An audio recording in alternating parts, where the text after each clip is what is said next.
Mga Lodi, don't skip ads po tayo. Maraming salamat sa patuloy ninyong pagsuporta. Paki-like and share naman dyan mga Lodi. At sa mga gustong mag-donate sa ating GCash or regular na load, mag-comment lang po tayo. Para patuloy tayong makapag-upload ng mga bagong kabanata. Marami pong salamat. Kumusta mga Lodi, may bago tayong nobela, sana magustuhan nyo ang kwentong ito. Ito ay kwento ng isang kabataang lalaki na nagkaroon ng mahiwagang mga mata. Simulan natin ang kwento. Kabanata 1131 hanggang Kabanata 1140. Kabanata 1131. Mga bobong baboy kayo, mag-ingat kayo. Kung may masira sa vilya ko, kaya nyo bang bayaran? Nakita niyang nagkakagulo ang mga bodyguard, muli siyang nagmura. Para siyang aso. Nakitang medyo tumahimik na ang babae, dahan-dahang lumapit si Inoshita Saburo at sinabi, Miss Yingzi, hindi ko alam kung bakit ka sobrang nagagalit. Si Vice President Inoshita pala ang narito. Itinaas ni Ikeda Sakura ang ulo niya, tumingin kay Inoka Saburo ng mayabang, at sinabi, wala naman, nawawala ang kwintas ko, talagang walang silbi ang mga itong mga gago, naghahanap ng ganito, matagal na silang hindi nakakahanap, at pagkatapos ng palabas na ito, dapat kong palitan ang lahat ng mga itong mga gago. Habang nagsasalita, galit ang mukha ni Ikeda Yingzi. Walang pinagkaiba ang itsura niya sa isang ligaw na dalaga. Hindi, sobra na siyang nag-aarte. Naiinis ang mga babae. Sinabi ni Inoshita Saburo, Miss Sakura, huwag kang mag-alala, pagdating ng panahon, ako, ang Black Dragon Society, tiyak na makakahanap para sa iyo ng pinakamahuhusay na bodyguard para protektahan ka. Mas mabuti pang hanapin ko si Igekon at umasa sa iyong Black Dragon Association para protektahan ako. Natatakot ako na mamaya ay mamatay ako sa kamay ng mga mamamatay tao mula sa Koga faction. Tumingin ng may paghamak si Sakurako Ikeda kay Saburo Inoka. Sa isang sulyap na iinip niyang sinabi, Vice President Inoshita, hinahanap mo ako, bumalik ka na lang kung wala kang gagawin. Nakarinig nito, sinabi ni Inoshita Saburo, Miss Yingzi, narinig kong kailangan mo pa rin ng 2 bodyguard dito, kaya dinala ko sila dito. Hindi na kailangan, isa pang grupo ng mga taong tulad ng baboy. Naiinip na iwinagayway ni Ikeda Yingzi ang kamay niya, ngunit nang mahulog ang tingin niya sa malaking katawan ni J-Pot Ian, agad na nagliwanag ang kanyang mga mata, na parang pinapanood niya ang biktima na nagpasaya sa kanya. Nakarinig ng mga sinabi ni Ikeda Yingko, inisip ni Inoshita Saburo na hindi na matutuloy ang bagay na ito, ngunit hindi inaasahan, nagsalita muli si Ikeda Yingko, gayunpaman, dahil ang dalawa sa kanila ay ipinadala ng Vice President Ino, napilitan akong tanggapin sila, kulang ako ng 2 katulong sa tabi ko. Nakarinig nito, sinabi ni Inoshita Saburo, Miss Yingzi, ang 2 ito ay magkapatid, ngunit ipinanganak silang may kapansanan at hindi marunong magsalita, ngunit napakagaling ng kanilang mga kakayahan, at tiyak na mapoprotektahan nila ang kaligtasan ni Miss Yingzi. Ito ay isang bagay na napag-usapan ni Yehan at ng iba pa kay Inoksha Saburo mula pa sa simula. Hindi sila marunong magsalita, na nagtatakip lamang sa kanilang kawalan ng kakayahang magsalita ng Hapones. Nakarinig ng mga sinabi ni Saburo Inoka, si Yingzi Ikeda, na nakatingin kay J-Pot Ian gamit ang magagandang mata, ay natauhan at sinabi, wala namang problema, basta kaya nila, salamat sa Vice President Ino sa pagkakataong ito, kita tayo sa susunod. Pagdating kay Igekon, tiyak na bibigyan kita ng ilang magagandang salita sa harap niya. Matapos sabihin ito, patuloy na tumingin si Ikeda Sakurako kay J-Pot Ian gamit ang magagandang mata, napakagaling niya, ito ay isang pagbibiro. Salamat, Ms. Yingzi. Bahagyang yumuko si Inoshita Saburo. Hindi alam ni Yehan at J-Pot Ian kung ano ang pinag-uusapan ni Saburo Inoka kay Ikeda Yingko, ngunit naramdaman ni Yehan na nang tumingin si Ikeda Yingko kay J-Pot Ian, may tagsibol sa kanyang mga mata, at alam niyang siya ay nasa init, nahulog sa pag-ibig sa malaking lalaki na si J-Pot Ian, ngunit hindi nagulat si Yehan. Sa Japan, kung gusto mong makahanap ng matangkad at malakas na lalaki tulad ni J-Pot Ian, tiyak na kasing bihira ng isang bihirang species, napakabihira. Mukhang palihim na niloko ng babaeng ito ang batang Panginoon ng Ige faction. Palihim na tumawa si Yehan sa kanyang isipan. Nakikita ang malaking katawan ni J-Pot Ian, ang isang hindi nasisiyahan at malandi na babae ay halos hindi makatiis. Hindi makapaniwala si Yehan na hindi siya palihim na nakahanap ng ibang lalaki. Siyempre, napansin ni Saburo Inoshita ang mga mata ni Ikeda Sakurako na parang nakatingin sa biktima. Tumawa siya sa kanyang puso, ngunit sa ibabaw ay magalang niyang sinabi, Miss Sakurako, aalis na muna ako, at bibisita ako sa susunod na pagkakataon, ikaw. Sige, sige. Sumagot si Ikeda Sakurako kay Inoksha Saburo. Samantala, sinabi ni Jipot Ian sa mababang boses, bakit parang may mali sa paraan ng pagtingin sa akin ng babaeng ito. Nakarinig nito, palihim na tumawa si Yehan, at sinabi sa mababang boses, sino ba ang nagpalaki sa iyo ng ganyan, sa tingin ko may crush sa iyo ang babaeng ito, at baka kainin ka niya. Nakarinig ng mga sinabi ni Yehan, kumunot ang bibig ni Jipot Ian, at hindi niya gagawin ito sa unang pagkakataon sa isang babaeng Hapones, lalo na't ang babaeng ito ay mas hindi magiging masaya kung nakatulog siya sa maraming lalaki. Oo, lumaki ako sa pamilyang G. Sa aking mga buto, si Jipot Ian ay isang napakakonserbatibong lalaki. Hindi pa siya nakakahawak ng babae sa kanyang 26 na taong gulang na napakabihira sa modernong lipunan. Ano ang dapat kong gawin? Nag-aalala si Jipot Ian. Ikinibit ng balikat ni Yehan at nakangiting sinabi, ikaw ang magdedesisyon kung aatake o magtatanggol, dapat kang pumili ng isa. Sa oras na ito, dumaan si Saburo Inoshite kina Yehan at sa dalawa. Matapos magtama ang kanilang mga mata, mabilis na umalis si Saburo Inoksha sa villa. Sa buong villa, maliban sa mga bodyguards na nakasuot ng itim na damit na naghahanap sa sulok, si Ikeda Sakurako lang, ang kanyang katulong, at si Yehan. Sa ganitong mga pangyayari, lumapit si Ikeda Yingzi kay Jipot Ian. Siya ay 1.7 metro lang ang taas at kailangan niyang tumingin kay Jipot Ian, isang malaking lalaki. Hinawakan niya ang makapal na braso ni Jipot Ian gamit ang kanyang kamay, at agad siyang nagulat.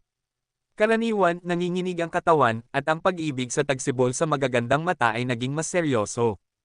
Napakainis ni Jipot Ian, na mula ang mukha niya, kung hindi dahil sa misyon, sisipain niya ang babaeng ito. Hindi ka marunong magsalita. Titig na titig si Ikeda Yingzi kay Jipot Ian, ang tagsibol sa kanyang mga mata ay tila gustong pisilin ng tuyo si Jipot Ian, ngunit sinabi ito ni Ikeda Yingko sa Hapones, sina Yehan at Jipot Ian hindi nila maintindihan ang dalawa. Orihinal na naisip ni Yehan na narito lang siya para maging isang bodyguard na hindi napapansin, basta hindi siya nakikipag-usap sa ibang tao. Paano niya naisip na ang isang malaking bituin tulad ni Ikeda Yingzi ay mai-inlove sa isang malaking lalaki tulad ni Jipot Ian? Gayunpaman, nang hindi alam ni Yehan at ng iba pa kung paano sasagutin ang mga sinabi ni Ikeda Yingzi, isang malakas na tawa ang narinig mula sa labas ng villa. Nagbukas ng distansya, at pagkatapos ay lumipat patungo kina Yehan at sa iba pa para salubungin sila. Sa sandaling ito, isang 27 taong gulang na binata ang naglakad papasok mula sa labas ng villa. Siya ay mga 1.7 metro ang taas, at medyo guwapo, ngunit ang nagulat kay Yehan ay ang taong ito ay talagang isang master ng langit na ninja. Ige-kun, bakit hindi ka naghilo sa akin bago ka dumating? Tingnan mo ako, hindi pa nga ako nag-aayos ng make-up ko. Hawak ni Sakurako Ikeda ang braso ng binata, ang kanyang malambing na boses ay ibang-iba sa imahe ng Mata Ray kanina, parang isang masunering kuting, bumagsak siya sa katawan ng kalaban, at ang mataas na dibdib ay patuloy na kumakapit sa braso ng binata. Ito ay isang ganap na hubad na pagiging malandi at mapang-akit. Kabanata 1132. Gayunpaman, tila nasisiyahan ang binata sa pagiging malandi at panunukso ni Ikeda Sakura, kaya agad niyang binuhat si Ikeda Sakurako at umakyat sa hagdan. Nang dumaan siya kina Yehan at sa iba pa, hindi man lang niya sila tinignan. Sakura, ikaw ang pinakamaganda kapag hindi ka naka-makeup, nalulunod na ako sa kagandahan mo, hindi na ako makakaalis. Pinapanood na umakyat sa hagdan ng lalaki at ang babae, alam na ni Yehan kung ano ang ginagawa nila nang hindi na iniisip pa. Nahulaan din ni Yehan ang pagkakakilanlan ng binatang ito sa ilang lawak. Ngunit bago umalis, pamandat si Ikeda Yingzi sa kanyang katulong na nagpapahiwatig na dapat niyang ayusin ng maayos sina Yehan at Jipot Ian. Si Jipot Ian ang kanyang biktima, at hindi pa niya ito nasisiyahan. Malinaw na naunawaan ng katulong na babae ang ibig sabihin ni Sakurako Ikeda, at dinala sina Yehan at ang iba pa sa isang silid sa itaas, nagkukwentuhan at umalis. Sok! Buti na lang at dumating ang batang iyon sa tamang oras. Sa silid, huminga ng maluwag si Jipot Ian. Ito ang unang pagkakataon na naranasan niya ang ganitong bagay. Ang paghawak sa kanya ng isang babae ay nagbigay sa kanya ng goosebump sa buong katawan. Ang mga pimples ay lahat ay nasa itaas, kung hindi dumating ang binata sa tamang oras, natatakot siya na siya ang makikipagtalik kay Ikeda Sakurako ngayon. Ngumiti si Yehan at sinabi, ang iba ay hindi natatakot sa isang babae, ano ang kinakatakot mo? Kung talagang gusto kanyang kainin, maaari mo ring kainin siya. Ayaw naming ibenta ang aming hitsura. Ang aking katawan at kaluluwa ay maaari lamang mapasakin ng aking asawa. Mahinang sinabi ni J-Pot Ian. Well, asawa, mukhang hindi pa kasal ang lalaking ito, at hindi pa nga siya nakahanap ng babaeng gusto niya. Isang matandang binata siya, at pinagpapawisan si Yehan, ngunit ito ay isang biro, nakangiting sinabi ni Yehan. Sige, walang gustong magtaksil sa iyong pagnanasa, kapag gusto kanyang kainin, patulugin mo lang siya at haborin ang damit niya. Anyway, hindi niya alam kung ginawa niya ito pagkatapos. Hoy, pagdating ng panahon, kailangan kong sampilan ang babaeng ito hanggang sa mamatay, paano kanya hahampasin? Ngumisi si J-Pot Ian, hinimas ang kanyang mga kamao, at tinrato siya tulad ni Ikeda Yingzi. Hindi siya magpapakita ng awa sa anumang babaeng gusto niya. Sinabi ni Yehan, magiging maayos ka kung ligtas kang makakadaan sa gabing ito. Bukas ng gabi, pupunta si Ikeda Yingzi sa Hayang Prison, at kahit na gusto kanyang kainin, wala siyang pagkakataon. Ngunit ang binata kanina ay dapat pansinin. Makakasalubong natin siya sa lalong madaling panahon. Sino ba ang lalaking ito? Tanong ni J-Pot Ian. Sinabi ni Yehan, naglakas loob si Sakura Ikeda na maging lantaran na malapit sa ibang lalaki nang walang takot na matuklasan. Ang lalaking iyon ay dapat na ang batang Panginoon ng Iga faction, iyon ay, ang kanyang kasintahan. Sinabi ni J-Pot Ian, kung gayon, papatayin na lang natin siya. Sa ganitong paraan, magkakaroon tayo ng isang mas kaunting kaaway sa hinaharap. Umiling si Yehan at sinabi, hindi mahirap patayin siya, ngunit ang layunin ng pagpunta natin sa Japan ay ang iligtas ang hacker na iyon, kaya hindi angkop na gumawa ng dagdag na gulo sa ngayon. Bukas ng gabi, kapag nakarating na tayo sa bilangguan sa dagat, lahat tayo ay titingin sa akin at kumilos, at mas mabuting hindi natin ito malaman. Dalhin ang hacker na iyon. Tumanggaw si J-Pot Ian. Mabilis na dumating ang gabi, basta-basta kumain sina Yehan at J-Pot Ian ng ilang hapunan na dinala ng katulong, at pagkatapos ay nanatili sa silid ng nababagot, dahil si Ikeda Yingzi ay nagkagusto kay J-Pot Ian, sina Yehan at J-Pot Ian ang pagtrato sa dalawa sa kanila dito ay medyo maganda, kung pagkain man o tirahan, ilang grado ang mas mataas kaysa sa ibang mga bodyguard. Hindi na lumabas ng silid sina Ikeda Sakurako at ang batang Panginoon ng Iga faction, ngunit iniisip ang tungkol kay Ikeda Sakurako na hindi nasisiyahan sa mga pagnanasa, ang batang Panginoon ng Iga faction ay dapat pa ring nasa pagbawi na estado ngayon, si Yehan ay napaka-boring. Dahil sa pagkabagot, naglakad-lakad sila sa ikalawang palapag ng villa.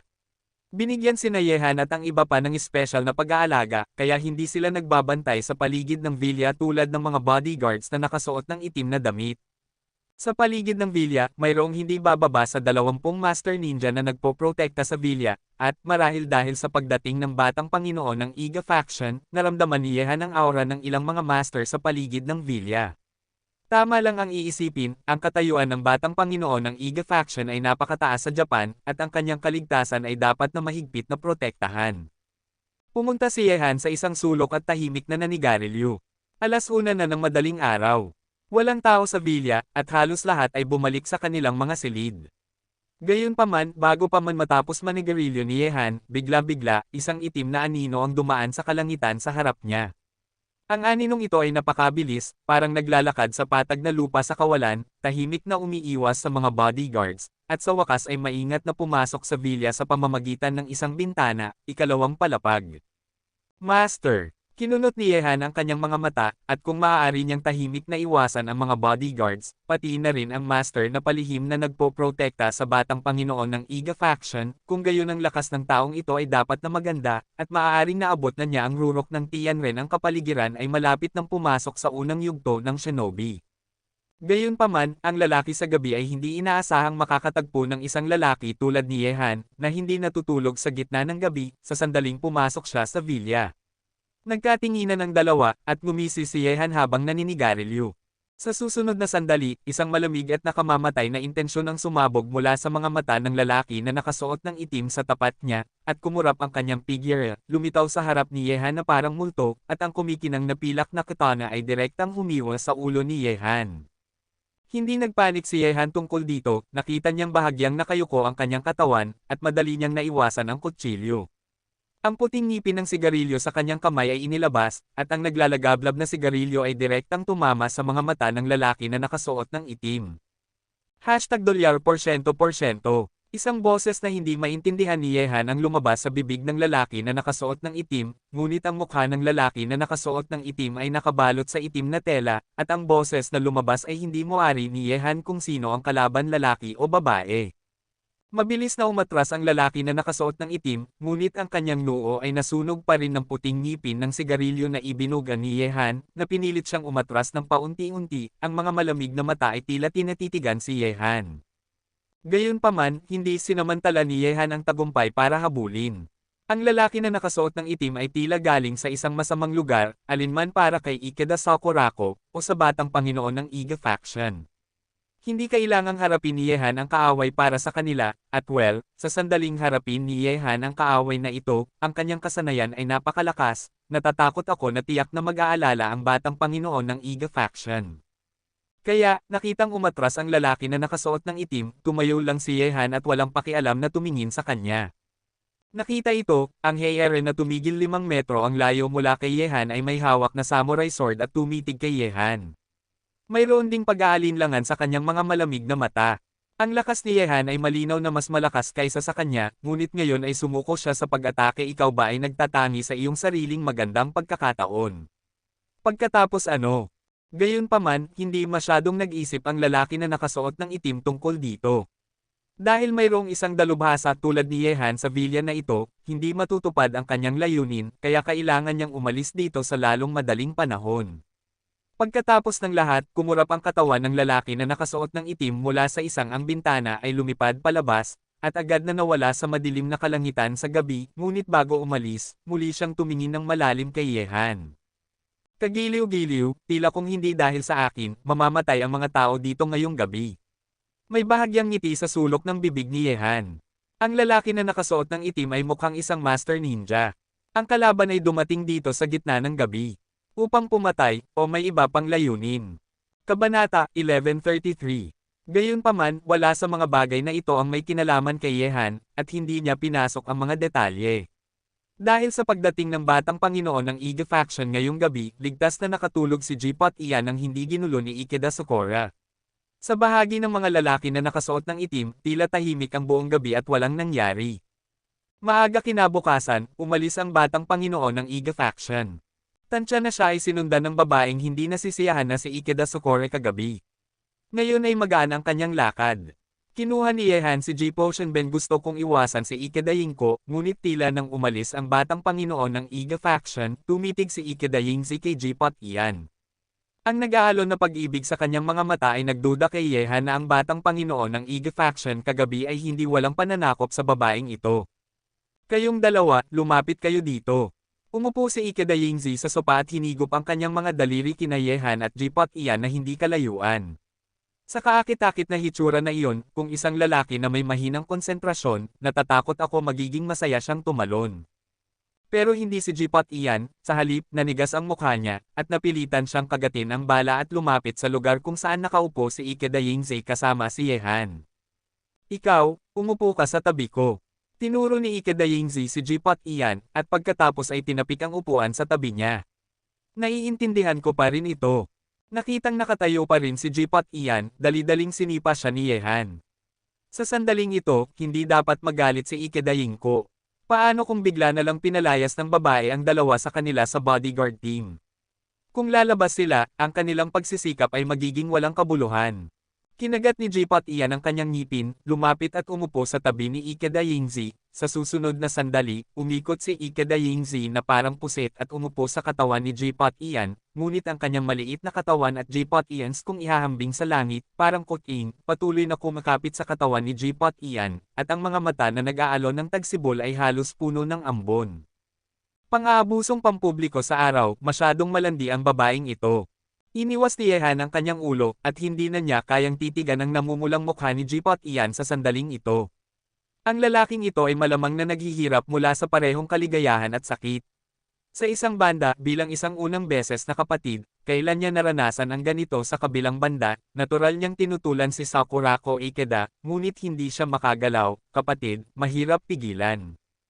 Ngunit pagkatapos ng pagkuskus sa katawan ni J-Pot Ian ng 1 minuto, hinawakan ni Ikeda Yingzi ang isang tiyak na bahagi ng katawan ni J-Pot Ian, at agad na umalis sa katawan ni J-Pot Ian na may tawa, ngunit ang kanyang mukha ay naging mas masaya.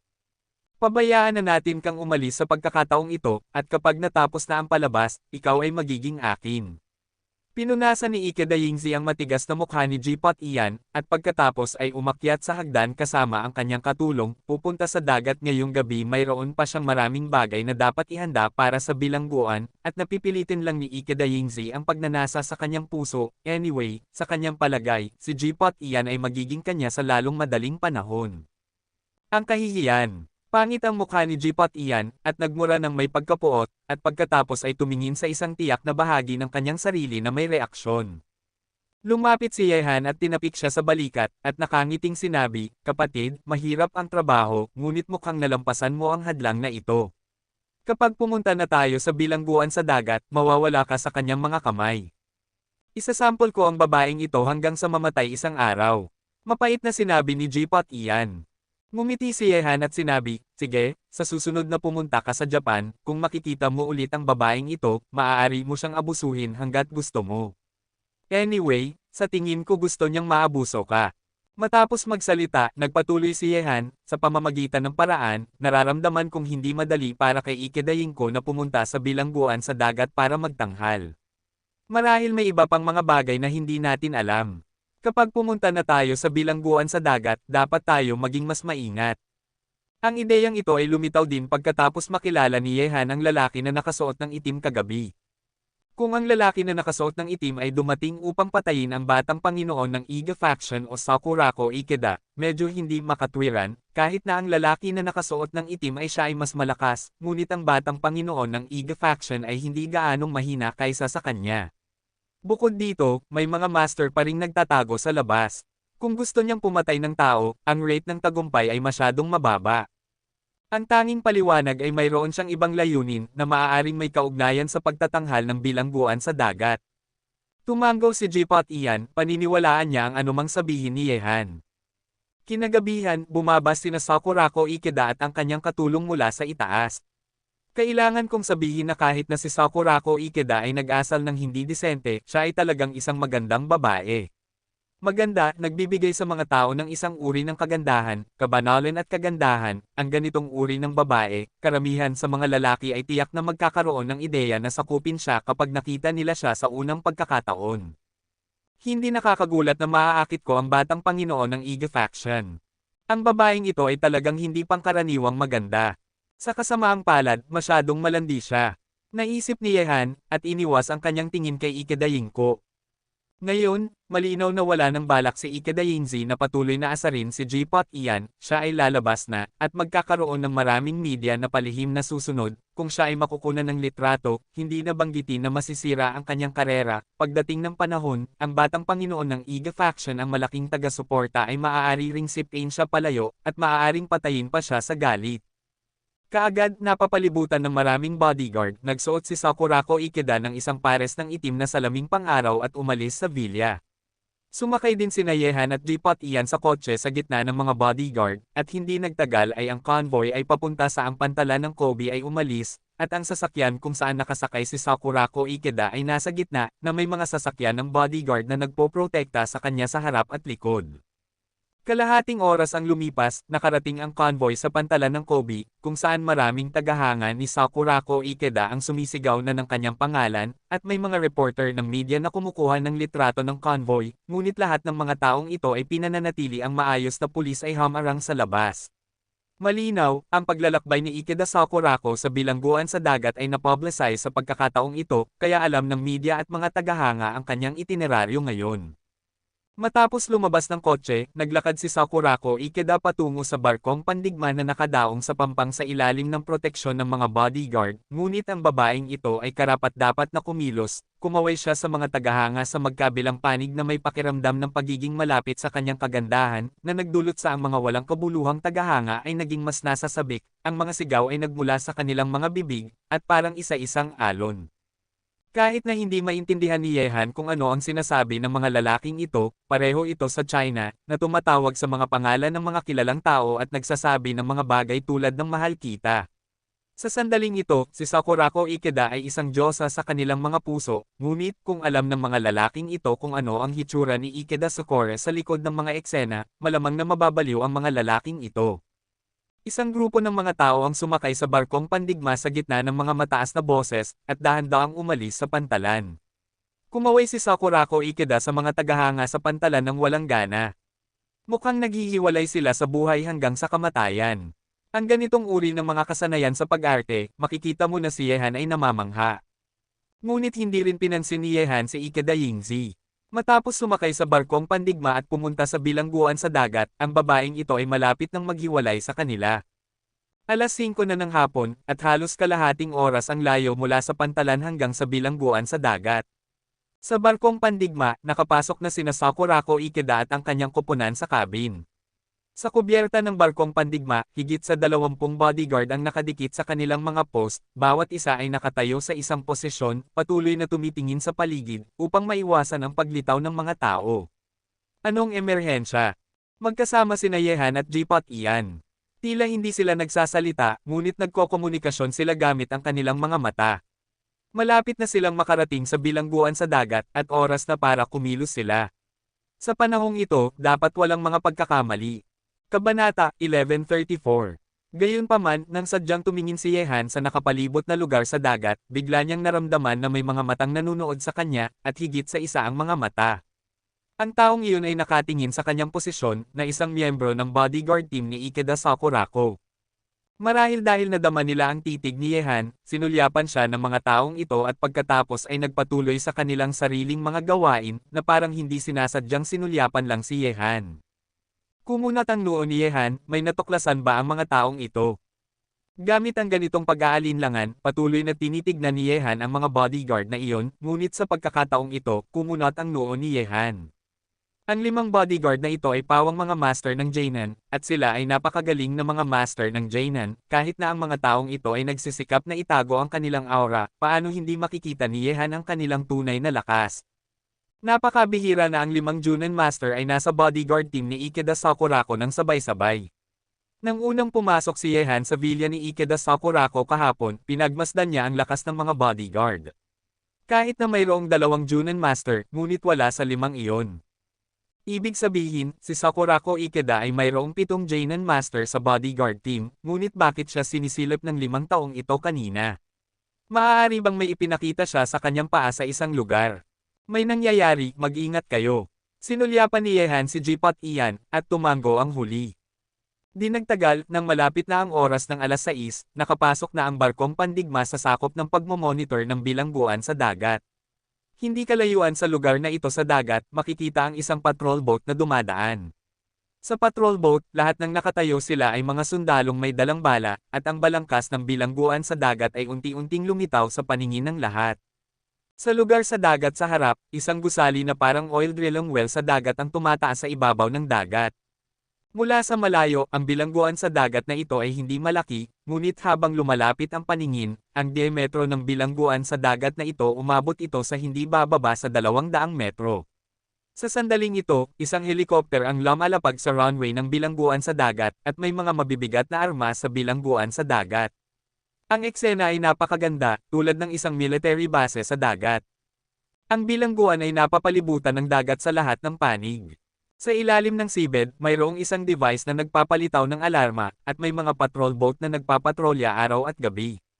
Sa itaas ng bilangguan, may mga sundalong may mabibigat na armas sa ilalim ng mahigpit na pagbabantay. Mayroon ding military base sa lupa bilang suporta, at masasabing napakakomplikado para sa mga taong nakakulong dito na magkaroon ng pagkakataong makatakas, maliban kung sila ay mga taong umabot na sa antas ni Yehan. Tumingin si Yehan sa paligid ng ilang sandali, at agad na nakakita ng ilang speedboat sa dagat sa ilalim ng bilangguan sa dagat. Ang mga speedboat na ito ay dapat gamitin para sa pagpapatrolya.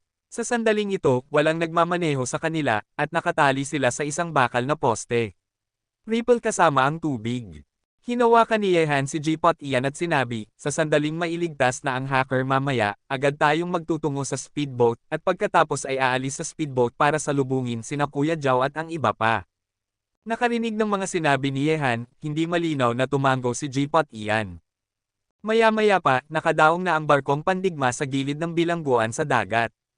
Isang grupo ng mga sundalong may dalang bala ang lumapit at pumunta sa kubyerta ng barkong pandigma. Lumabas din si Sakurako Ikeda sa cabin sa oras na ito, at sinabi sa nangungunang sundalo, Matsuda, Sakurako ang nagdulot ng problema sa iyo. Nakarinig nito, sinabi ni Matsuda Osamu, Miss Yingzi, isang biyaya para sa lahat sa aming offshore prison na makakapunta ka upang magtanghal sa aming offshore prison. Lahat ay handa na, Miss Yingzi, pakisuyong. Salamat, Mr. Matsuda. Dinala ni Sakurako Ikeda ang kanyang koponan sa bilangguan sa dagat, ngunit ang bodyguard team ni Sakurako Ikeda ay hinarang ng grupo ng mga sundalong may dalang bala. Upang magsagawa ng paghahanap, isang instrumento ang ginamit sa bawat silid ng bodyguard. Matapos mag-sweep sa paligid at tiyakin na hindi sila armado, ang mga bodyguard na ito ay papayagang makapasok sa bilangguan sa dagat. Wala ring pagbubukod sina Yehan at J-Pot Ian. Matapos silang maghanap dito, si Ikeda Yingzi ay wala na sa lugar. Sina Yehan at J-Pot Ian ay maaaring makihalubilo lamang sa mga bodyguard at sumunod sa mga sundalo pumunta. Di nagtagal, dinala ng grupo ng mga sundalo ang bodyguard team ni Ikeda Sakurako sa isang walang laman na lugar na katulad ng isang concert venue, ngunit ang lugar na ito ay hindi gaanong malaki, at maaari lamang itong mapaunlakan ng higit sa 200 tao. Sa harap ng lugar ay isang entablado, ang entablado ay natatakpan ng pulang carpet, at ang lahat ng uri ng makulay na ilaw ay nakapaloob sa entablado. Sa likod ng entablado ay ang dressing room at dressing room. Sa sandaling ito, sina Sakurako Ikeda at ang iba pa ay nasa dressing room. Automatikong nakatayo ang lahat ng mga bodyguard sa harap ng entablado. Kapag nagsimula na ang pagtatanghal, masama kung ang mga kriminal sa bilangguan sa dagat ay mababaliw at gustong sumugod sa entablado. Bilang mga bodyguard, dapat nilang protektahan ang kaligtasan ni Ikeda Sakura, lalo na dito sa isang mapanganib na sitwasyon. Nakatayo sina Yehan at J-Pot Ian sa gilid, tahimik na naghihintay, walang nagsalita. Sa oras na ito, sa likod ng lugar, isang pinto ang bumukas sa oras na ito, at agad, isang grupo ng mga sundalong may dalang bala ang kriminal na may angklat sa kanyang mga kamay at paa ay dumating sa lugar. Isa-isa, ang mga kriminal ay pumasok mula sa labas ng gate. Ang tunog ng mga angklat sa kanilang mga paa na tumitama sa lupa ay patuloy na tumutunog sa lugar. Sina Yehan at ang iba pa ay patuloy na nakatingin sa mga kriminal na ito. May mga posas at kadena sa kanyang mga paa, napakahirap maglakad, ngunit matapos isipin na ang mga kriminal na ito ay pawang mga napakamapanirang mamamatay tao, nakahinga si Yehan. Napakahirap. Gayunpaman, ang nagpapakuryoso kay Yehan ay sa mga kriminal na ito, may mga lalaki at babae, matanda at bata, mga tao sa bawat pangkat ng edad. Tinitingnan ng marumi na binata na may balbas at mahaba, magulo na buhok, malamang na hindi pa ito nahuhugasan ng matagal. Ang kanyang mukha ay puno ng panunuya, at ang kanyang malalim na mga mata ay kasing kalmado ng nakatayong tubig. Pinapanood ang sitwasyon sa lugar. At siya ang nangungunang hacker na ililigtas ni Yehan sa pagkakataong ito, Suo Jonghyun. Sa pasukan ng gate ng lugar, ang mga kriminal na may posas at anklet ay dinala mula sa labas. Ang mga ordinaryong tao ay walang pagkakaiba, at hindi nila nakikita ang ganitong uri ng masamang hitsura. Gayunpaman, batay sa kanilang kolektibong posas at anklet, ang mga taong ito ay hindi dapat maliitin. Sila ay parang mga natutulog na tigre. Mukhang masunurin sila sandali, ngunit sa sandaling magalit sila, tiyak na mahirap silang pigilan. Sa sandaling ito, natuklasan na ni Yehan ang nangungunang hacker na ililigtas niya sa pagkakataong ito. Ang taong ito ay may mahabang buhok, balbas, at tamad na hitsura. Mayroong kaunting panunuya sa kanyang mukha. Mukhang isang walang kabuluhang maliit na gangster. Gayunpaman, sa kanyang malalim na mga mata, naramdaman ni Yehan na mayroong isang walang katapusang puso na nakatago sa ilalim ng tamad na ibabaw. Yehan, may natuklasan ka ba? Lumapit si J-Pot Ian kay Yehan at nagtanong. Sinenyasan ni Yehan si J-Pot Ian na sundan ang kanyang paningin, at sinabi, siya ang hacker na ililigtas natin. Papatayin ko ang switch mamaya, at pagkatapos ay ang buong bilangguan sa dagat ay magiging madilim. Dapat mo siyang dalhin palayo habang may kaguluhan. Dito, hintayin mo ako sa speedboat sa labas, kung hindi pa ako nakabalik sa loob ng 3 minuto, maaari ka nang umalis, naiintindihan mo ba? Kapag may nangyaring aksidente, kaya mo bang hawakan ito sa sarili mo? Tanong ni G-Pot Ian. Kabanata 1135. Sabi ni Yehan, huwag kang mag-alala, walang makakahadlang sa akin dito. Tandaan mo, kung hindi pa ako nakakarating para salubungin ka sa loob ng 3 minuto, dapat kang umalis kaagad. Mas matagal, mas mapanganib. Naiintindihan ko na. Hindi na nag-usap pa ang dalawa matapos ang maikling pag-uusap. Ipinadala na ni Sito Zenchen ang kanyang larawan kay Yehan kung ano ang hitsura ni Yoon Jong-chan. Masasabi na maraming beses nang nakita ni Yehan ang larawan ni Yoon Jong-chan, kaya sa sandaling lumitaw si Yoon Jong-chan, nakilala niya ito. Di nagtagal, lahat ng mga kriminal ay umupo na sa lugar. Tahimik na umupo ang mga kriminal na ito sa kanilang mga upuan. Mayroong mga 70 o 80 sa kanila. Halos bawat kriminal ay 2 metro ang layo sa isa't isa. Kahit na ang mga seryosong kriminal na ito ay gustong gumawa ng gulo, maaaring agad na patayin ng mga sundalong ito ang isa't isa. Di nagtagal, si Sakurako Ikeda, na nakasuot na ng magandang damit, ay lumabas mula sa likod ng entablado. Sandali, ang mga ilaw sa entablado ay lumiwanag sa kanyang katawan. Ang eksena ay nagparamdam sa babaeng ito na parang galing siya sa isang panaginip. Ang ilang mga sundalong may baril ay natigilan, ngunit ang mga ekspresyon sa mukha ng mga paulit-ulit na nagkasala ay hindi maganda, maliban sa ilang mga malalaswang lalaki. Nakita ito, sinamantala ni Yehan ang puwang na ito para tahimik na umalis sa kanyang upuan. Sina Yehan at G-Pot Ian ay nasa gilid, ang mga ilaw doon ay medyo madilim, at maraming tao ang nanunood ngayon. Si Ikeda Sakurako sa entablado, kaya ang pag-alis ni Yehan ay hindi nakakuha ng atensyon ng sinuman. Walang nakakaalam na ang isang miyembro ng bodyguard team ay nawala sa sandaling ito. Matapos umalis sa lugar ng pagpupulong, hindi nagtagal si Yehan, at tahimik na naglakad palabas sa isang desyerto na koridor. Sa ngayon, lahat ng mga kriminal sa bilangguan sa dagat ay nagtitipon sa lugar ng pagpupulong, at doon ang pangunahing depensa. Para sa ibang mga lokasyon ng bilangguan sa dagat, ang depensa ay hindi gaanong mahigpit. Napakabilis ni Yehan, mabilis na tumakbo na parang isang sinag ng itim na ilaw. Sa sandaling ito, kahit na may nagbabantay dito, sa bilis ni Yehan, malamang na ituturing silang isang bug zone ng hangin ng kalaban. Gayunpaman, matapos maglakad-lakad si Yehan sa desyerto na koridor ayon sa posisyon na iginuhit sa control map ng bilangguan sa dagat, biglang naging alerto ang kanyang puso. Napakadali ng paglalakbay na ito.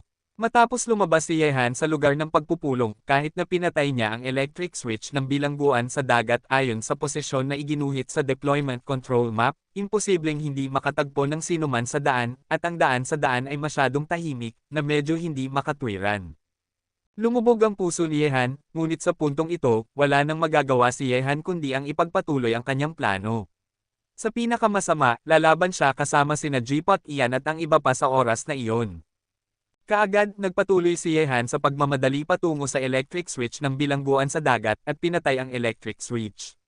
Pagkatapos ay ang buong bilangguan sa dagat ay malulubog sa kadiliman. Sa kadiliman, ito ang kanyang mundo. Mga 3 minuto ang lumipas, sinundan ni Yehan ang mga tagubilin sa deployment control map at sa wakas ay nakarating sa labas ng computer room ng electric gate ng bilangguan sa dagat, ngunit nang makarating siya rito, ang 2 bangkay na lumitaw sa tahimik na koridor ay nagulat kay Yehan. Nagbabantay ito sa computer room, ngunit ngayon ay pinatay na.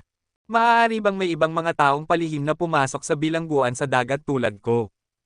Ang pag-iisip na ito ay dumaan sa isip ni Yehan, at agad, ang figure ni Yehan ay pumasok sa computer room. Ang electric switch dito ay konektado sa lahat ng power distribution facility ng offshore prison, malulubog sa kadiliman. Pagkatapos, nang sumugod si Yehan sa computer room, isang lalaking nakasuot ng itim ang nakasalubong agad ang kanyang mga mata. Ang lalaking nakasuot ng itim ay malapit nang sirain ang switch sa sandaling ito, ngunit ang pagdating ni Yehan ay hindi inaasahan sa kanya. Nakita ito ang lalaking nakasuot ng itim, nagulat din si Yehan, ngunit ang mga mata ng lalaking nakasuot ng itim na ito ay pamilyar sa kanya. Sa pamamagitan ng paraan, ang lalaking nakasuot ng itim na nakilala niya sa villa ni Ikeda Yingze kagabi ay siya. Sa sandaling ito, malinaw na nakilala ng lalaking nakasuot ng itim si Yehan, nang hindi masyadong nag-iisip, hinugot niya ang kanyang samurai sword at humiwa ng ilang beses sa mga switch, ang mga spark ay lumipad sa buong computer room agad, at sa susunod na sandali, ang buong computer room lahat ay naging madilim, hindi lamang ang computer room, ngunit ang buong bilangguan sa dagat ay lumubog sa kadiliman ng paunti-unti. Ang isang kaguluhan at ang tunog ng mga kampana ng alarma ay kumalat din sa buong kalangitan sa gabi sa kadiliman sa labas. Gayunpaman, sa sandaling ito, ang isang talim ng liwanag sa kadiliman ay dumating patungo sa posisyon ni Yehan, na kasing bilis ng kulog. Nadama ito, si Yehanhan ay umungol, at ang Dragon Scale Dagger ay tumama na parang kidlat. Hindi ko alam kung ano ang mabuti o masama, hayaan kitang mabuhay kagabi, at ngayon gusto mo na akong patayin. Ang mga armas ng dalawa ay nagbanggaan sa madilim na kapaligiran, at agad, isang mahinang tunog ang lumabas sa kadiliman, malinaw na ang lalaking nakasuot ng itim ay napilitang umatras ng kutsilyo ni Yehan. Mga tao sa Huaxie. Isang boses ang nagmula sa kadiliman, mukhang nagulat, ngunit narinig ito ni Yehan ng malinaw sa pagkakataong ito ay boses ng isang babae, na nangangahulugang ang lalaking nakasuot ng itim na may double bond sa kanya ay isang babae. Gayunpaman, matapos mahulog ang boses, naramdaman na ni Yehan na nawala na ang kalaban nang hindi nag-iiwan ng anumang hininga.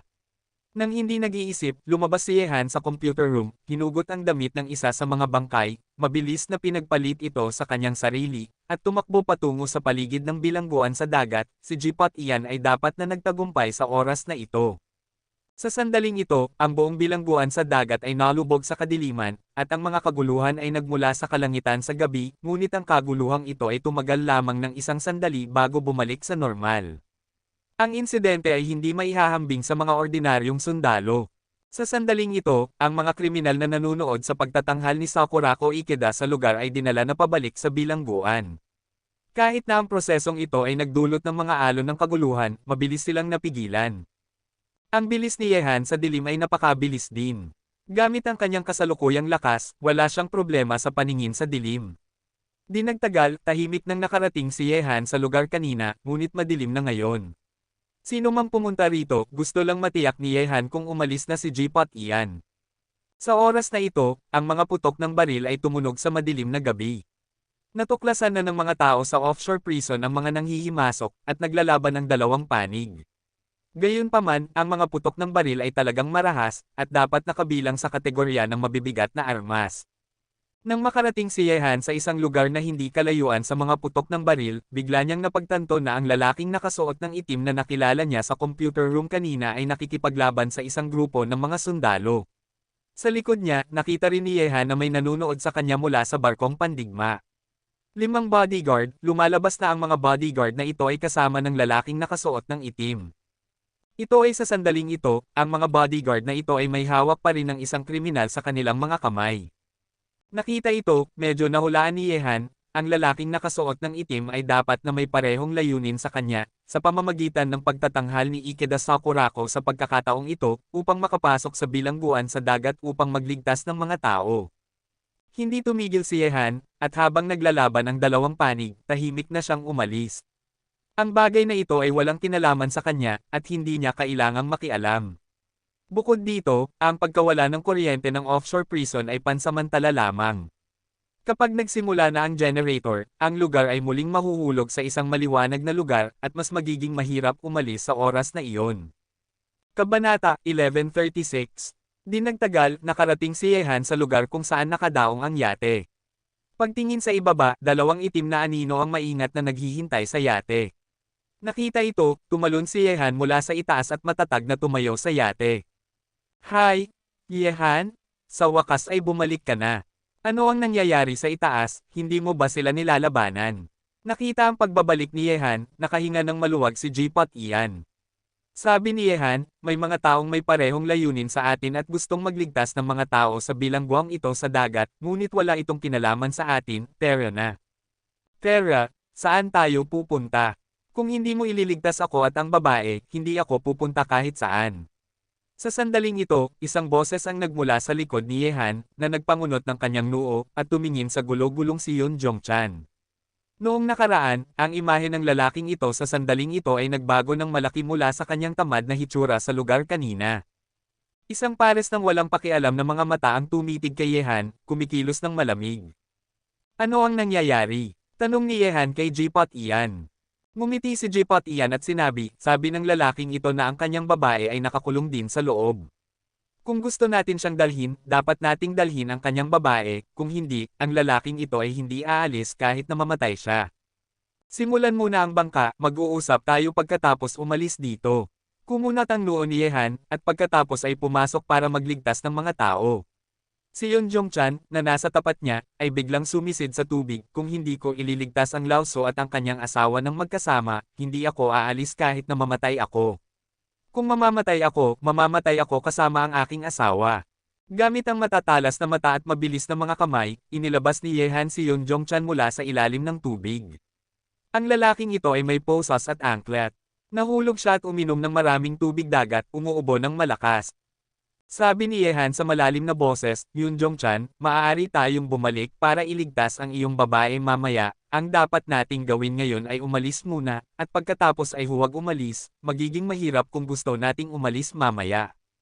Anyway, hindi ako natatakot mamatay. Kung natatakot ako mamatay, hindi ako pupunta rito ng mag-isa. Tumingin kay Yehan si Yeon Jong-chan at sinabi, alam ko kung ano ang iyong layunin sa pagliligtas sa akin, ngunit kung talagang may puso ka iligtas mo rin ang aking babae, at ang aking buhay, Yeon Jong-chan, ay magiging sa iyo pagdating ng panahon. Nakarinig nito, huminga ng malalim si Yehan at sinabi, sige, Yeon Jong-chan, sana ay isang lalaki kang tumutupad sa kanyang salita. Ililigtas ko ang iyong babae ngayon din, ngunit ikaw at ang aking kapatid ay dapat munang umalis.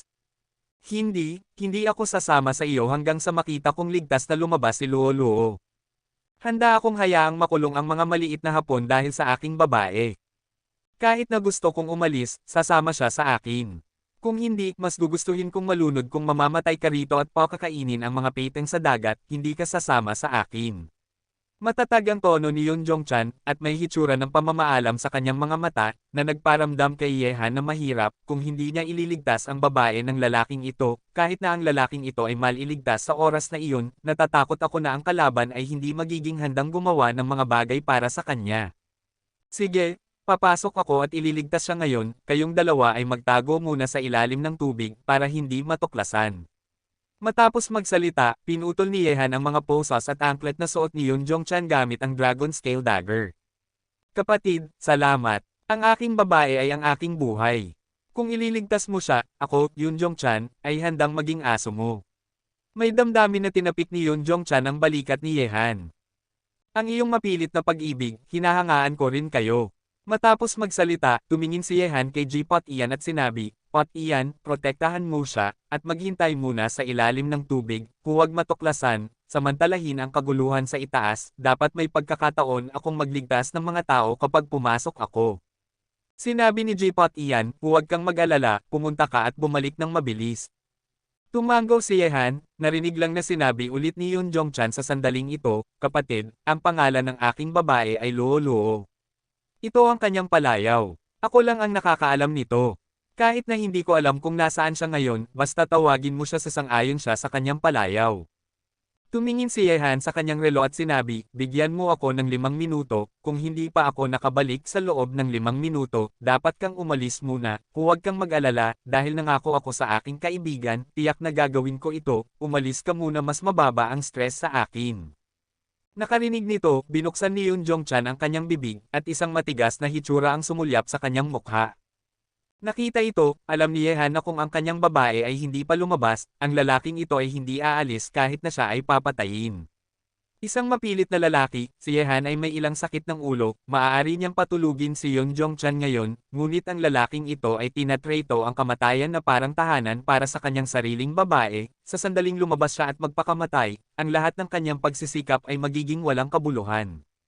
Sa makatuwid, kailangan niyang pumunta at iligtas ang babae ni Yeon Jong-chan. Kaagad, sumugod si Yehan, at nawala sa paningin ni G-Pot Ian at Yeon Jong-chan na parang lunok.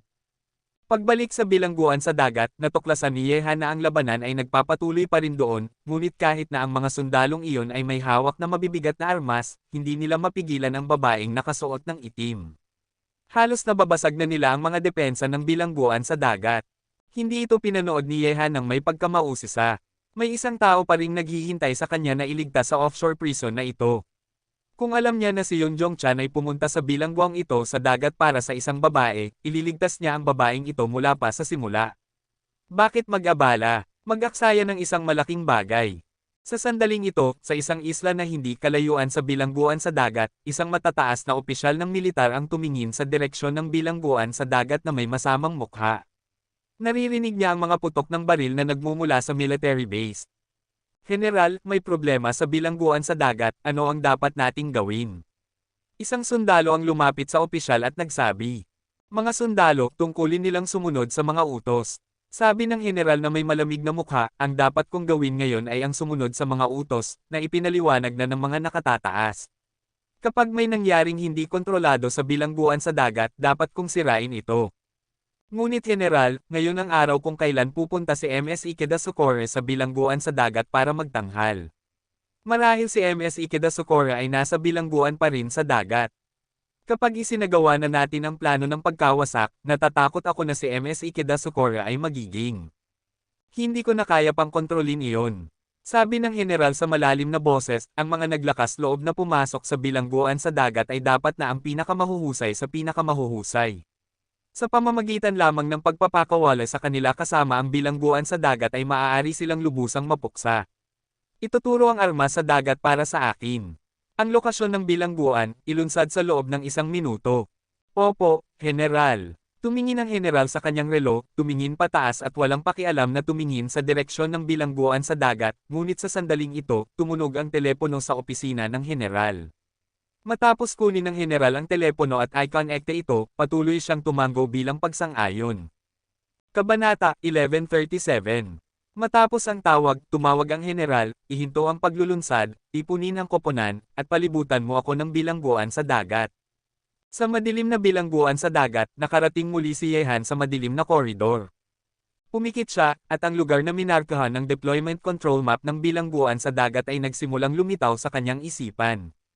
Tiningnan niya ang pader sa kaliwang bahagi, at ang lugar na minarkahan sa deployment control map kung saan nakakulong ang mga kriminal ay nasa direksyong ito, ngunit matapos ang kaguluhang ito, hindi alam ni Yehan kung binago ba ng mga gwardya ng bilangguan sa dagat ang mga lugar para sa mga kriminal na ito. Gayunpaman, matapos buksan ang Yin Yang Dharma Eye, direktang tiningnan ni Yehan ang mga pader at nakita ang istruktura ng gusali sa kabila ng mga pader. Sa wakas, sa dulo ng kanyang paningin, isang bilangguan ang lumitaw sa paningin ni Yehan. May 3 palapag sa bilangguan, at may 2 magkasalungat na panig, ang isa ay ang bilangguan ng lalaki, at ang isa ay ang bilangguan ng babae. Gayunpaman, sa pananaw ni Yehan, sa gitna ng bilangguan, mayroong higit sa 20 sundalo na may dalang bala na naglalakad pabalik-balik upang pigilan ang mga paulit-ulit na nagkasala na magkagulo. Nakita ito, isinara ni Yehan ang kanyang yin at yang na mga mata, at mabilis na tumakbo patungo sa bilangguan. Hindi magiging problema ang pagharap sa higit sa 20 sundalo na may dalang bala, bukod pa rito, ang buong bilangguan sa dagat ay madilim na ngayon. Gusto niyang pumatay ng mga tao. Mas madali. Gayunpaman, habang papunta na si Yehan sa bilangguan, ang orihinal na madilim na koridor ay biglang nagliwanag sa lahat ng dako, at ang biglaang maliwanag na liwanag ay nagparamdam ng kaunting hindi pagiging komportable sa mga mata ni Yehan. Hindi, nagsimula na ang backup generator ng offshore prison. Lumiit ang mga mata ni Yehan. Gusto niyang tahimik na magligtas ng mga tao, ngunit maaaring maging mahirap, ngunit si Yehan ay patuloy pa ring tumatakbo patungo sa bilangguan. At pumunta, ang backup generator ay nakabukas, at ngayon ay kailangan niyang gamitin ang pinakamabilis na bilis upang magligtas ng mga tao. 2 minuto ang lumipas, nakarating na si Yehan sa labas ng bilangguan. Sa loob ng bilangguan sa sandaling ito, maliwanag ang mga ilaw, at higit sa 20 sundalo na may dalang bala ang nagbabantay dito.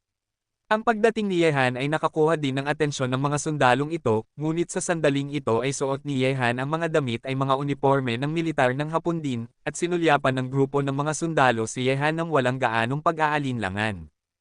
Isang sundalo ang sumigaw kay Yehan sa sandaling ito, at nagkukwentuhan ng malakas. Naririnig ang tono, tila tinatanong niya si Yehan, ngunit paano maiintindihan ni Yehan ang sinabi niya. Patuloy pa rin siyang naglakad patungo sa grupo ng mga sundalo na nakayuko ang ulo.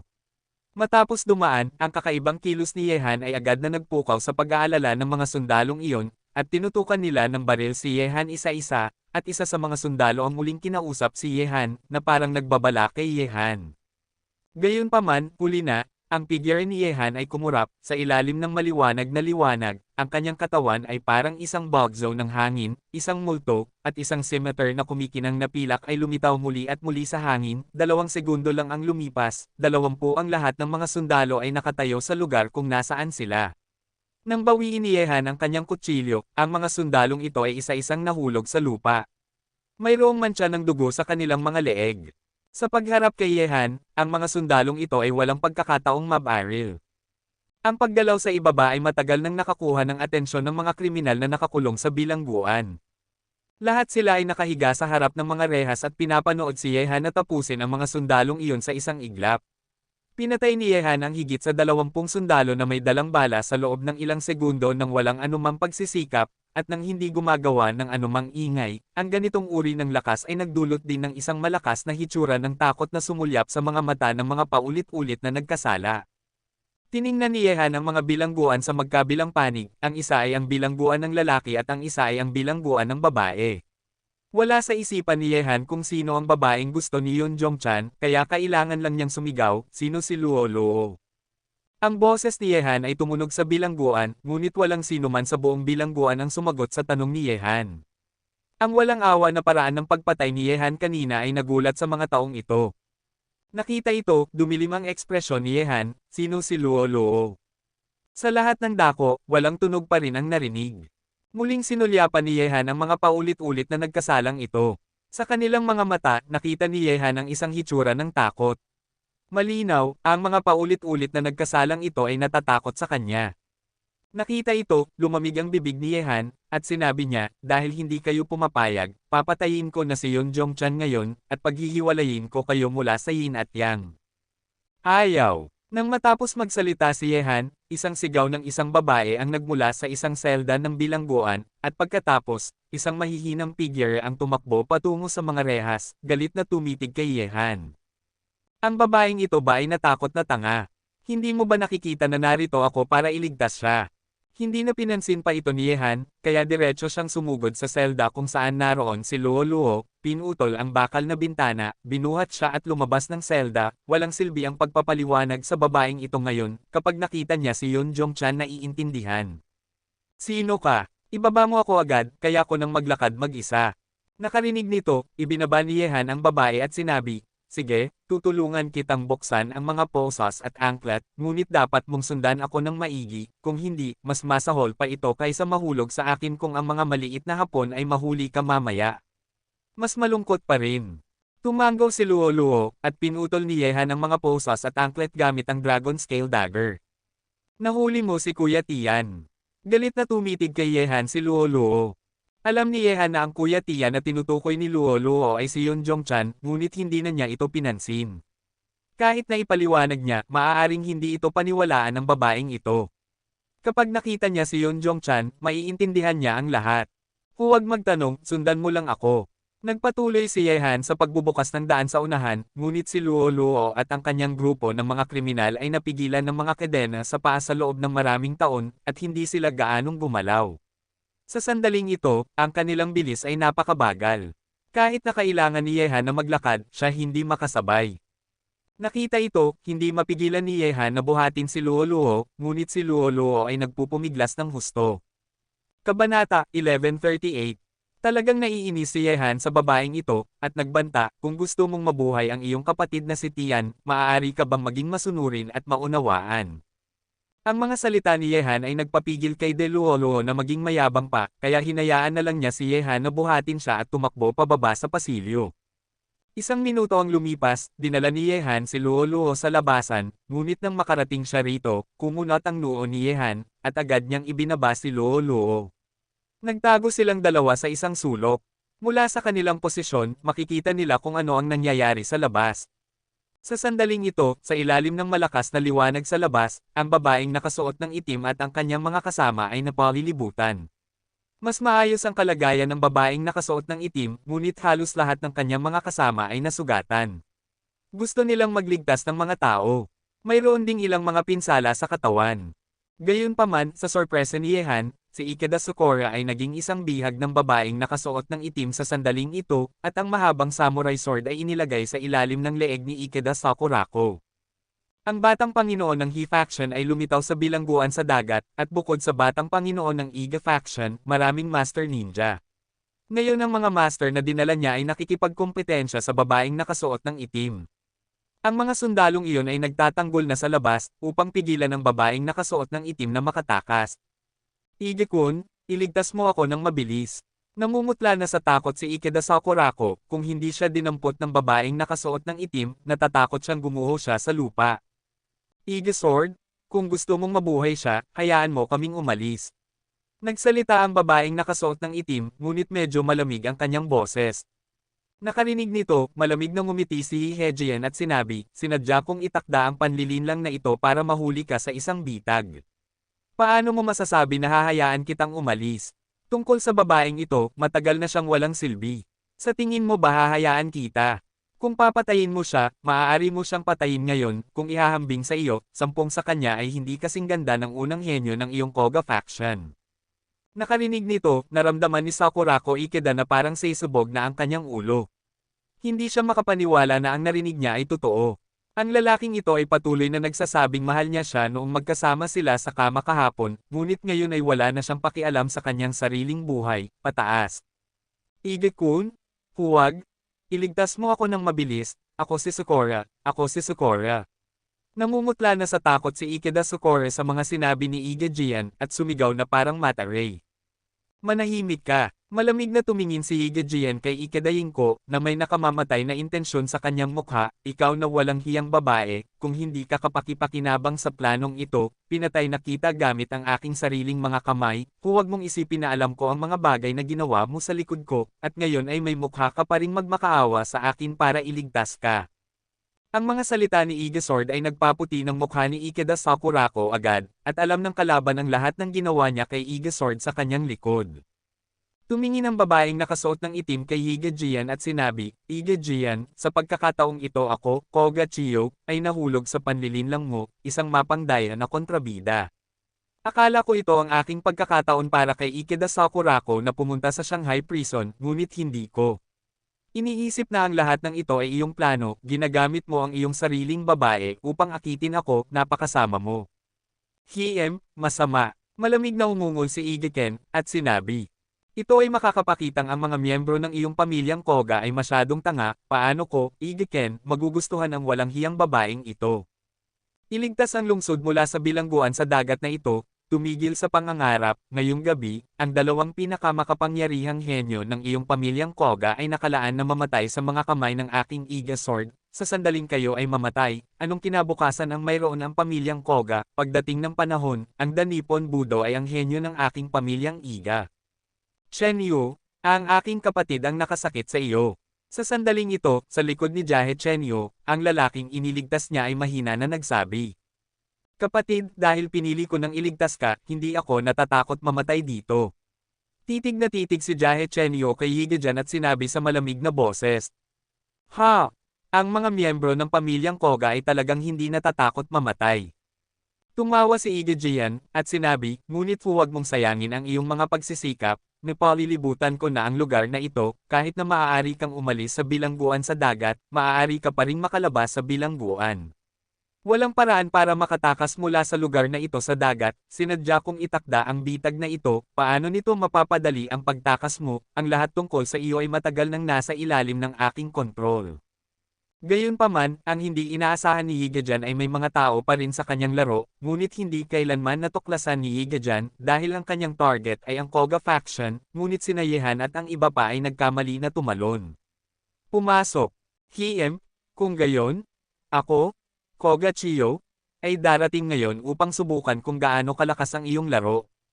Dinala ni Koga Chiyo ang natakot na si Ikeda Sakurako at dahan-daang gumalaw, ang kanyang walang pakialam na titig ay nakatuon kay Iga, katawan ng tebak. Pumatayin sila para sa akin.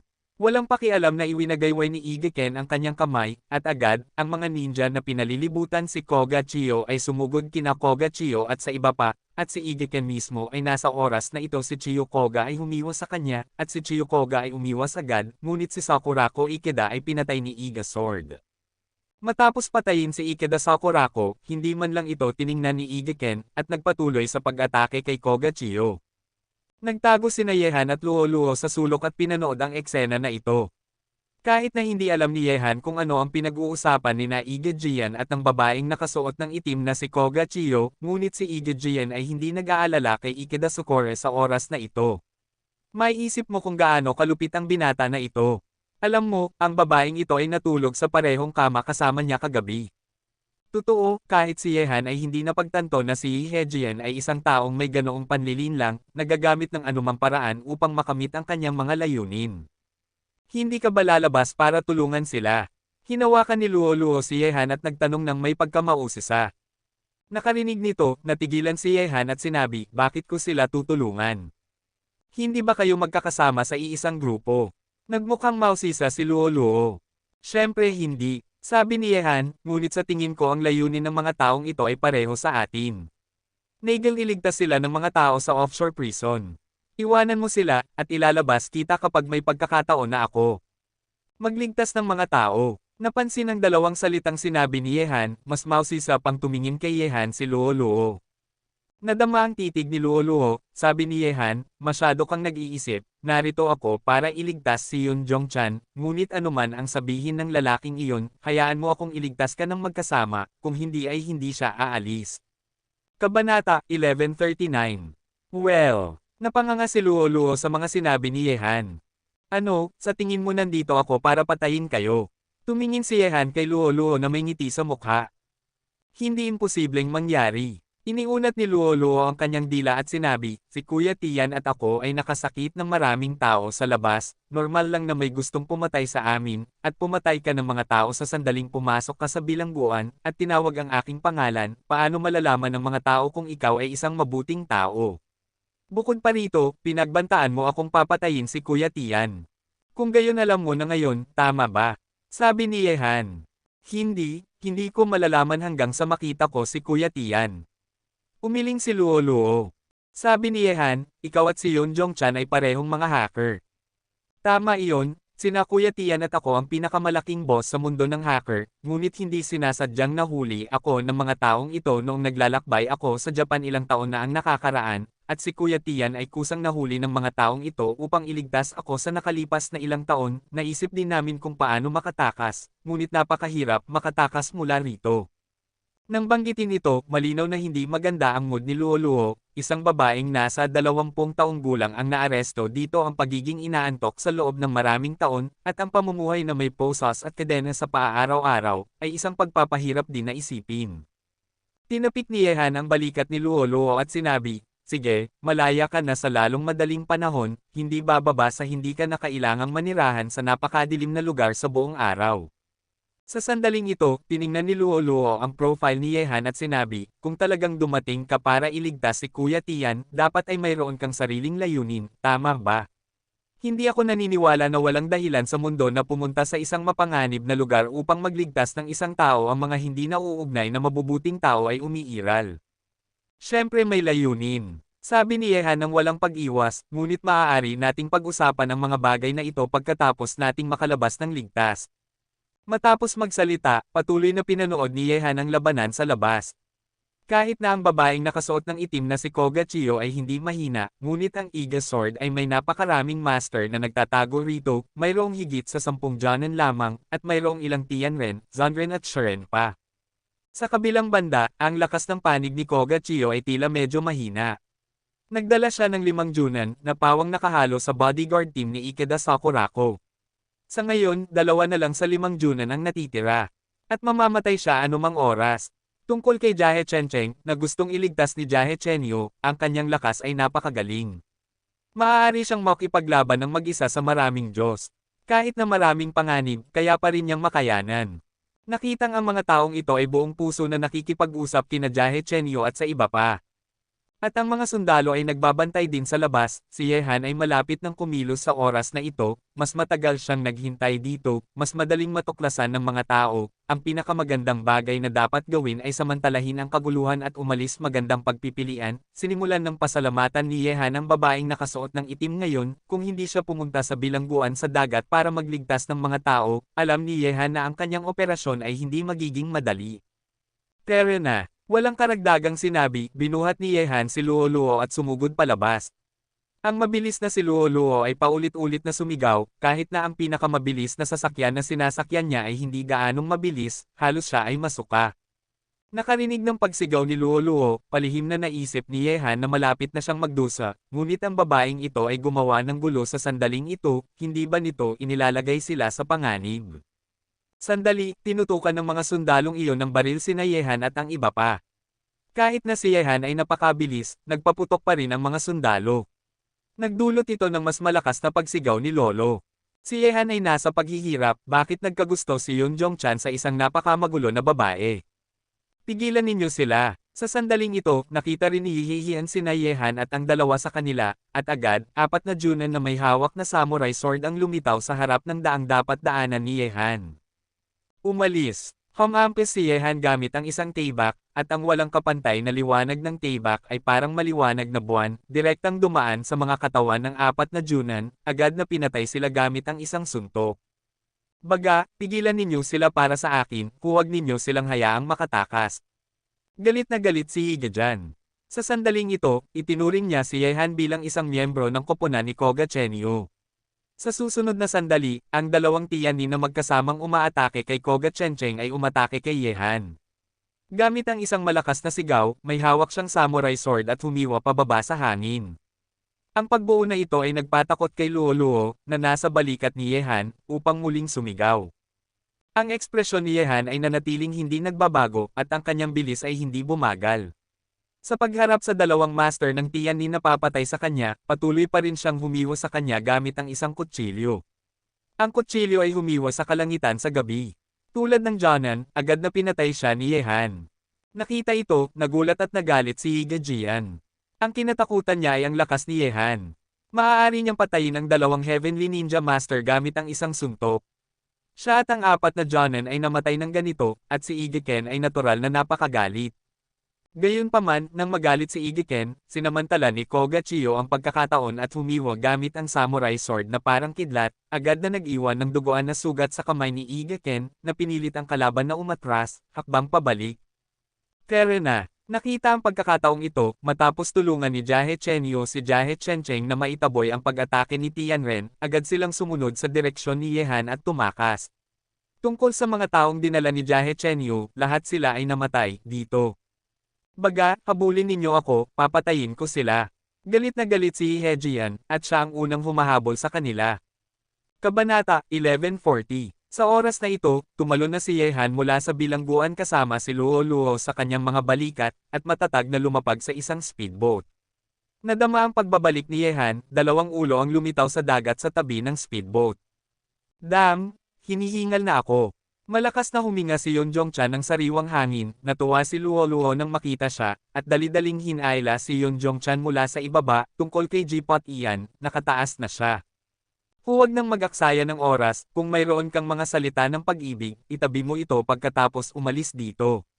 Sinimulan ni Yehan ang speedboat, ngunit sa sandaling ito, dalawang figure ang bumaba mula sa langit, at nang mag-react sina Yehan at Jipot Ian, nakita nila ang babaeng nakasuot ng itim na si Jahe Chenyo ay may hawak na Luo at Yoon Jong-chan bilang bihag, at ang kanyang samurai sword ay inilagay na sa kanilang mga leeg.